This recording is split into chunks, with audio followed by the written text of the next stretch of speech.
voted for Professor Bronze because they feel that parties like yours... Are you not a professor, no? No.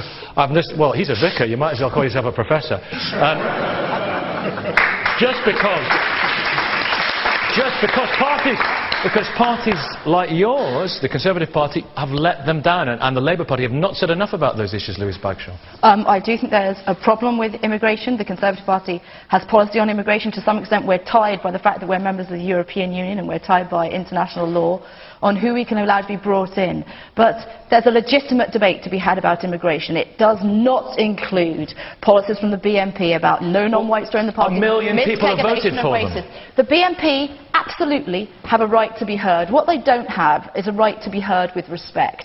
And I think it's really interesting that today the two representatives of the BNP here would rather do anything, absolutely anything, than discuss BNP policy and what it really means. They want to make this about their right to be heard. I agree they have a right to be heard. Why don't you talk about your actual policies and let's expose them to Britain? If when people know about that, they will not vote for you.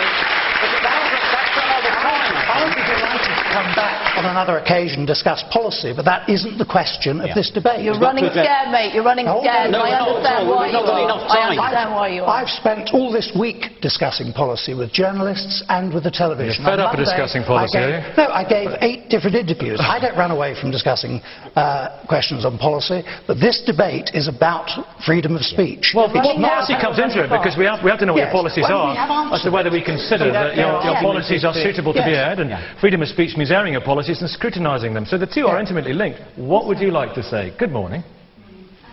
I said to the Reverend that in order to take the speck, like the log out of someone else's eye, you should take the speck out of your own eye. And it doesn't, their policies don't exactly reflect what their religion teaches. And well, no, yes, but you can say you could say that about some people from your own religion, couldn't you? There are extremists and there are strange practitioners in all religions who take the Bible does teach nations. There's no doubt about that. Yeah, but this is a nation as well, though, and the nation is an ethnic group. Benjamin. Yeah. According to the Bible. I just want to say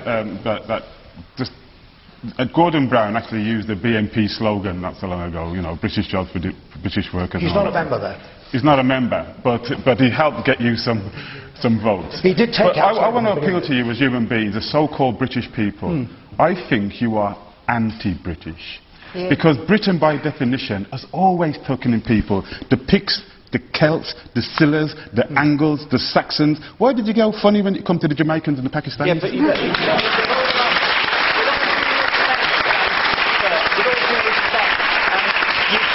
have the whole world on your lap. The whole of God's world is to be inhabited.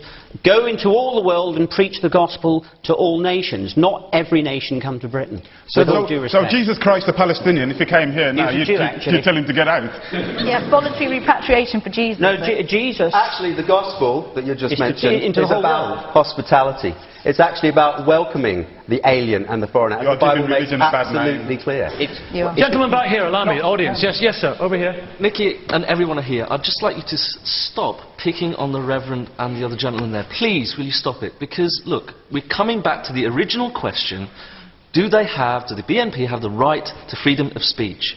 If you believe in our democracy, then there are 2 consequences relating to the election of the BNP this time round. Number 1, it reflects certainly the opinion of a large number of people. Democracy works. Let's celebrate democracy. Okay? Number 2, it's the perfect opportunity, perhaps not today to discuss their policies, but it's a perfect opportunity to bring them to the table to listen.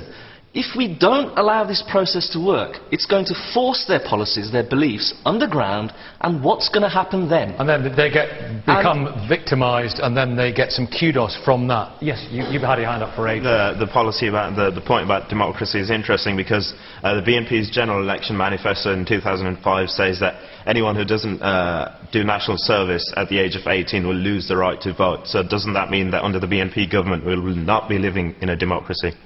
It doesn't say military service. It provides the alternative for community service for those who don't want to do military service. And will you be serving all your constituents as an MEP Absolutely. without fear Absolutely. or favour? Absolutely. So if this woman behind you were to be one of the constituents, you would come and you would help her? Indeed. Yes. There's no problem. I've taught for 39 years and I've had students of all ethnic backgrounds and I've treated them all alike, without exception. And when I was a district councillor, the first person who came to me was a black gentleman. He had no problem with the fact that I was British National Party, and I had no problem with the fact that he was Jamaican.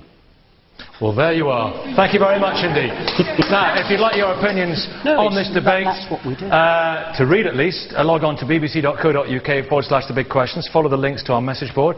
We're also debating live this morning from Solihull, should the NHS discriminate against the very old, and should the monarchy end with the present Queen? So let us know what you think about those topics too, or send us your general comments about the programme.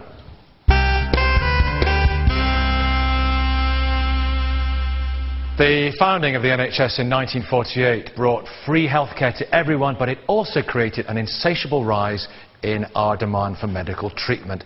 And add to that, the huge advances that have been made in drugs and surgical techniques and therapies, plus the ever-lengthening life expectancies. It's easy to see why no politician can promise hand on heart to pay for everything we want forevermore. So, if healthcare inevitably has to be rationed, who should get priority? Should the NHS discriminate against the very old? Age rationing, of course, happens, doesn't it, at the moment anyway, Patrick Nolan. But are we going to have to concentrate our minds on this issue ever more in the future? I think so, absolutely. We need to recognise that the NHS is in trouble. And it's not just about more money. In the last decade or so, we've actually doubled the budget for the NHS. We've got 400 odd more doctors, we've got 800,000 more nurses, sorry. So it's not just a question of more money. So we're going to have to start thinking more intensively about some of the hard questions. Well, like, give us the hard questions. Be frank with us.